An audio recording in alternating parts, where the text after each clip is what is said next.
waxaa kaloo wara warqaddii muddo kordhinta golaha wakiilada waa ayna soo gaadhay gudaynuu saaraynaa iskama u gudagelayne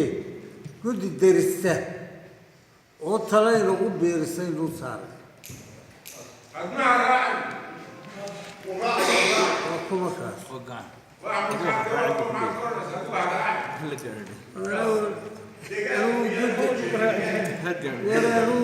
guddi walba waa ku jiraa gacan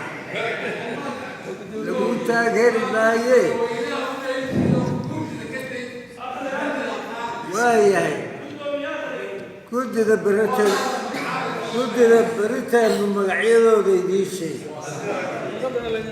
warqaddana waa laydiin akhriyay waraaqda lowga aab berito haddii aan la idhaahdo